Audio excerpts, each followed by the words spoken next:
Na nossa reflexão de ontem, nós vimos que com o exílio do povo de Deus na Babilônia, fica no país somente a população mais pobre.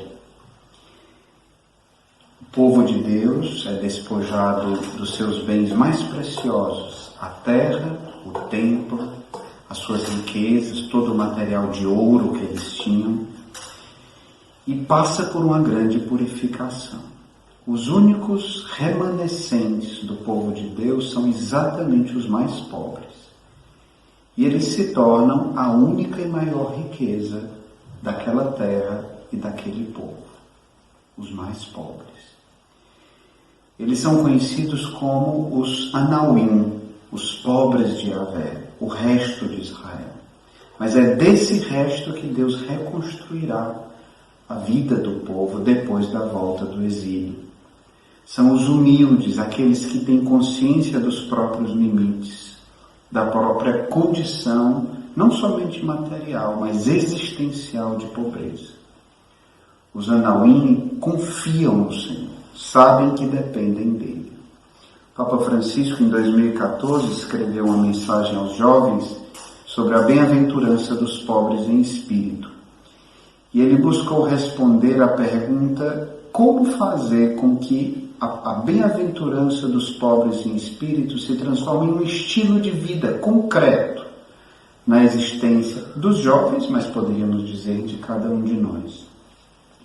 E a resposta que ele deu foi, procurando ser como nós podemos aplicar essa pobreza em espírito no concreto da nossa vida, procurando ser mais livres em relação às coisas materiais, cultivando a sobriedade, não cedendo à cultura do consumo, buscando a essencialidade, nos despojando das coisas supérfluas e inúteis que nos sufocam, colocando Jesus no primeiro lugar das nossas vidas. Ele que nos liberta das nossas idolatrias que nos escravizam, confiando em Deus que nos conhece, nos ama, que nunca se esquece de nós e nunca nos deixará faltar nada. Mas também não tem como viver essa pobreza de espírito sem entrar numa relação com os pobres e sem nos converter em relação a eles. E como é que eu posso me converter em relação aos pobres?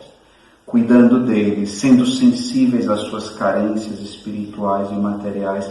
É aquilo que, como comunidade Shalom, temos também buscado fazer nesse projeto Amigos dos Pobres, que tem sido tão importante nesse tempo, vencendo a tentação de indiferença diante de antigas e novas formas de pobreza.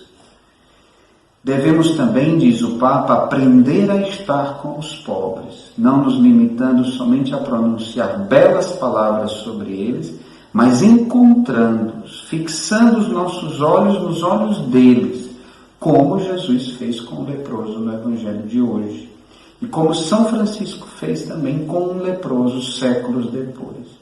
Ouvir os pobres, que são uma oportunidade para nós de tocar a carne sofredora de Cristo. E também, enfim, os pobres não somente são aqueles que recebem algo de nós, mas eles têm muito a nos dar. Tem até um filme que a gente assistiu recentemente, como é o título em português, em italiano é Diverso...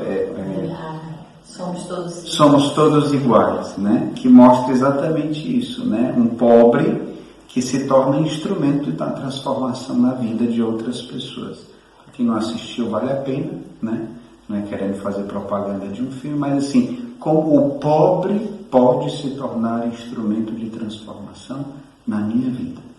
Isso acontecia, por exemplo, na época de Dom Helder Câmara, quando muitas vezes para resolver grandes problemas na sua diocese ou na Conferência dos Bispos do Brasil, ele pedia conselho aos pobres. E muitas vezes vinham grandes palavras de sabedoria. Louvado seja nosso Senhor Jesus Cristo. Para sempre seja louvado.